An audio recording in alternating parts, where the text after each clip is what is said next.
Can I echo the acknowledgements that Anne read out before to all of my parliamentary colleagues, to the famous Alan Stockdale, who's been there and done that. Maybe not as dire as the situation that we will inherit in November 2026, but certainly somebody who knows the challenges and met that challenge along with Jeff and the team back in 1992. Can I also acknowledge, in particular, the State President, Phil Davis, members of the Administrative Committee, all of my parliamentary colleagues. I think I've seen a couple of others come in. I think we've got Chris Cruther there as well. Is Renee Heath here as well, I think, somewhere? Yes, good to see you all. All of you as leaders, we've got industry groups here today, members of the media, friends and colleagues from within the party, and in our supporter group across the state who join with us as a movement in wanting better government for the people of Victoria. It is a great pleasure to be able to speak here this afternoon before Brad gets up and does a more detailed presentation, but I wanted to take this opportunity to talk about some general insights into the budget. You know, ladies and gentlemen, this budget should have been about our schools. On any one day in Victoria, our schools are short hundreds and on some days thousands of teachers. We have workforce issues right across our government school network. We have school upgrades that are not being undertaken. And we have educational outcomes that have stagnated according to the Auditor-General since 2012, and which according to PISA, the International Student Assessment Agency, have stagnated since 2015 amongst 15-year-olds. Our education system needed a budget that responded to those challenges. This week's budget should have been about our health system. We have some of the longest waits for surgery in this country here in Victoria. We wait increasingly longer times for an ambulance, and in tragic cases, we've seen people die because they didn't get an ambulance on time. We face the prospect of health networks being merged, amalgamated. Why? Because the Allen Labor government can't manage our health system. Our health networks are running at multi-million-dollar deficits. And so in order to cover up and make up for those deficits, the government wants to merge our health services, which will mean poorer health delivery, particularly for regional Victorians. Our budget this week should have been about our roads. Is there anybody who is unfamiliar with the state of disrepair of our roads around our state, particularly in regional Victoria? The product of a 45% cut in road maintenance funding over the last 4 years, which is only partially offset by this week's budget. Tuesday's budget should have been about our justice system, where, as Michael O'Brien will tell you, we have the worst court backlogs. We've seen cuts to crime prevention, we've seen cuts to youth engagement, all at a time when youth offending is up 30%.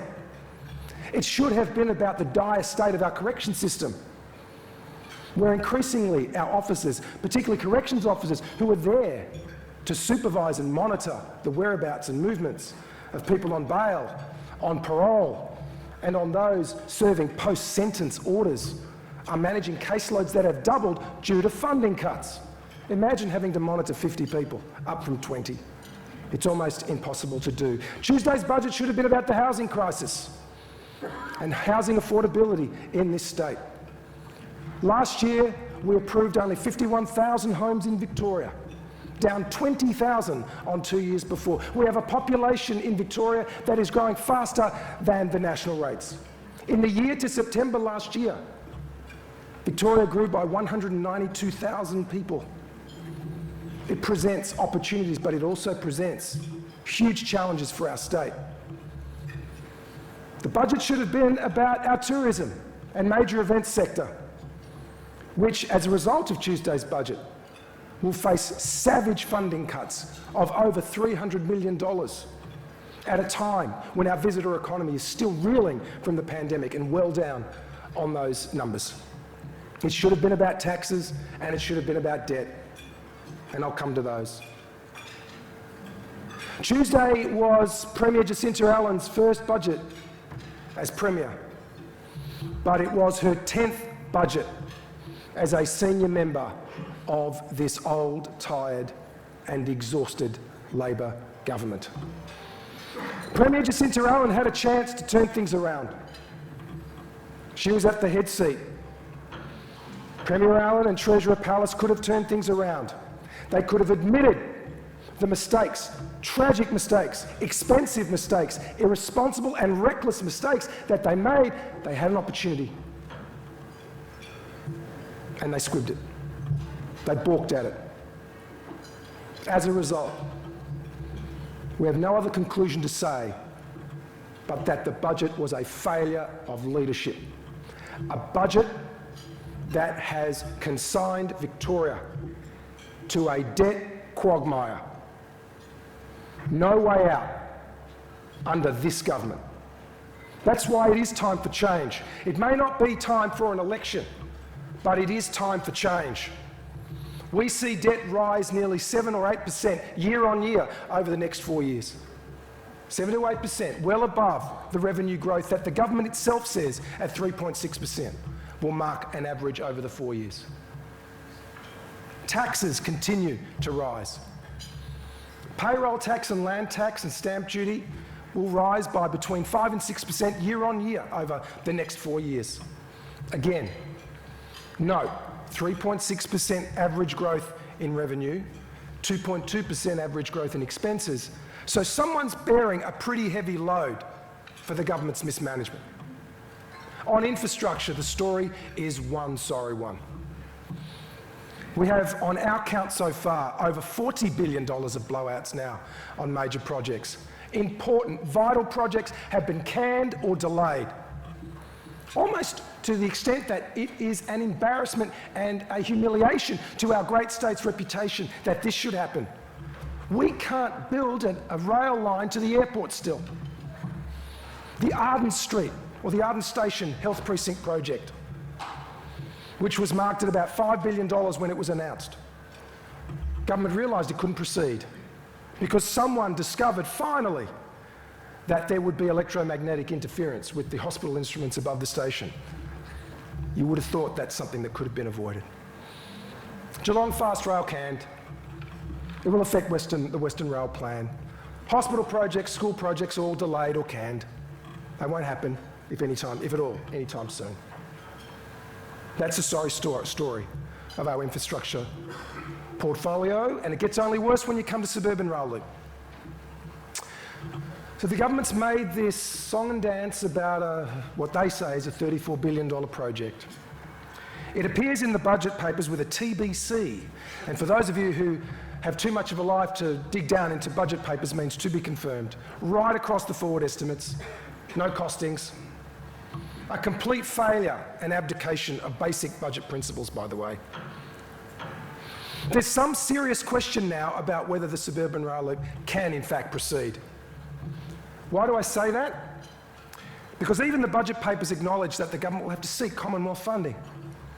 And what we heard yesterday was a loud bell being rung.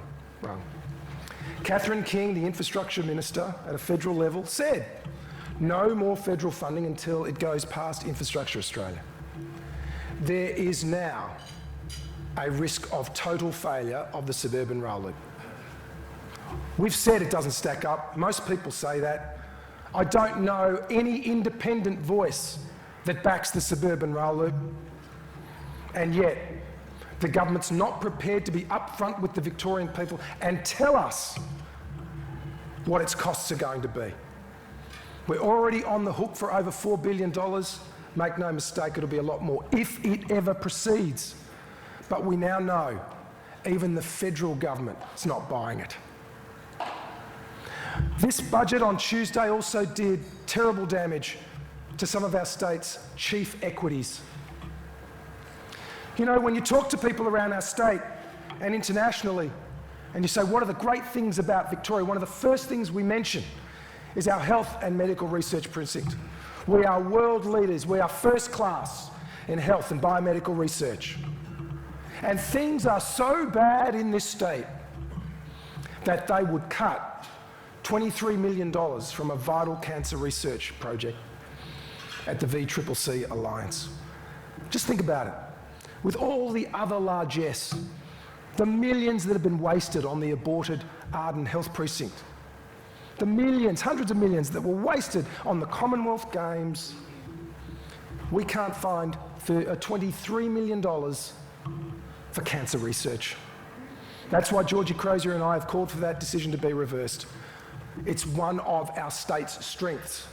We cannot see it trashed in this way because Labor can't manage money. When it comes to our tourism sector, as I said, and our major events program, things we are proud of as Victorians, things that we cite when we say we are a leader in the Federation, they are cutting that by over $300 million. Things our reputation is based on as a state are being cut. And there's something else about Tuesday's budget that I do want to cite here today. We are increasingly under this Labor government seeing an erosion in basic budget principles of accountability and transparency. Mark my words, and I hope I'm wrong on this.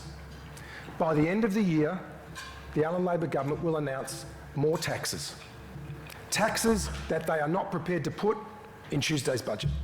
That will happen. Now, a budget delivered in May cannot predict every contingency that might materialise in the year ahead, sure. But when it comes to new taxes, you can't tell me they are a contingency that are unexpected. The government should be upfront about what its plans are. People need to plan. You are business leaders, many of you. You need to know what environment you're operating in. But that's not the only erosion of standards and integrity in our budget practices here in Victoria, which are being trashed by this government. They're watering down basic performance measures in the budgets themselves. If you look at road maintenance, for example, and you might have heard Danny O'Brien on this, our roads shadow minister. They've changed one of the performance measures to include now patching of roads. Patching, not proper repairs of roads, just patching. Now, I don't know whether patching is the road maintenance equivalent of a lick of paint or whether it has something to do with bikie gangs, but either way, what the government is doing is watering down accountability and transparency in budgeting. And I'll come back to that in a moment. Ultimately, this government, ladies and gentlemen and friends, should have been about delivering cost of living relief to Victorian households and Victorian businesses, and it failed for the reasons I've mentioned.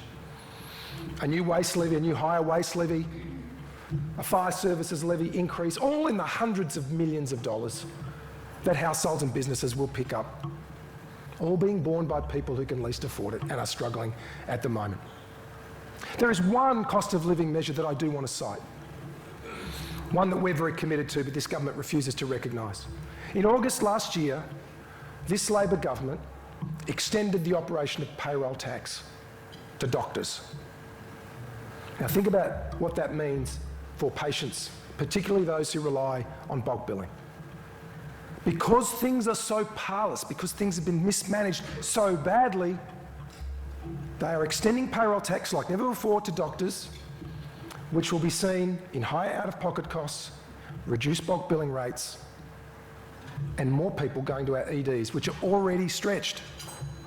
It's not right, and it's not fair. It's not the way our state should be planning, and it's not a health system that Victorians should be consigned to. Today, I'm very happy to announce that we will be introducing a bill into the Parliament to reverse that insidious change. We know from the AMA, we know from the Royal Australian College of General Practitioners and the GP Alliance, among so many others, that that tax will drive clinics out of business. It will make it harder, particularly for those facing disadvantage, to access a doctor in a timely way, and to discourage people from going to an ED by keeping the option of affordable primary health care open to them. It's a decision we feel very strongly about, like we did last year on the introduction of payroll tax to schools. It's not just a dispute with the government over tax. It is a dispute with the government over values. And that's what brings me to this reflection for all of you, ladies and gentlemen. It doesn't have to be this way. As I said, it is time for a change, and unfortunately that election won't come for another 2.5 years. But we are committed as an opposition, the Liberals and Nationals together, as a coalition ready to govern, that we want to build and foster an enterprising culture a productive culture in our state where we reward, where we encourage aspiration, and where we have a government that I'll be proud and honoured to lead, where we will be guided by the principles of sound public sector decision making, restoring proper cabinet government, and reinstating a public service that's allowed to do the job our Westminster traditions, long-standing traditions, have always mandated, providing frank and fearless advice to the government of the day.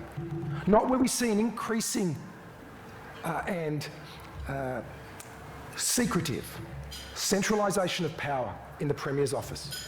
How else do you end up with hotel quarantine, the Commonwealth Games, or blowouts on major projects? That's what happens when you politicise the public service. That's what happens when you centralise power. For us, as a coalition, we believe in checks and balances, not just because it's the right thing to do, but because ultimately it actually produces better decision making. That's why we believe in it. And ultimately there's another important consequence that flows from the type of government we are committed to leading for all Victorians. As we've seen from this week's budget, if you cannot manage money, you can never look after the most vulnerable in our community. And make no mistake, the cuts in this budget, which are being unfurled as everybody starts going through the budget papers, will hit the most vulnerable the hardest. It's not fair and it's not right. We are positive about our state's future, but we are concerned about its leadership at present. And I want to assure you, we're not waiting for 2026 to start that work. As Brad Rosewell, the Shadow Treasurer, and Shadow Finance Jess Wilson are leading with our economic team a tax review to look at how we will make our tax system the most attractive in the country, to attract the investment and the jobs our state deserves, like it used to be. We are committed to establishing Victoria's own Productivity Commission to drive investment opportunities, look at things like how we can reduce input costs, the costs of operating, even starting a business in this state. To look at how we can better manage agencies like WorkSafe, where I know many of you have struggled with massive increases to premium. We are committed to integrity reforms, whether it's the Ombudsman or the IBAC or other agencies.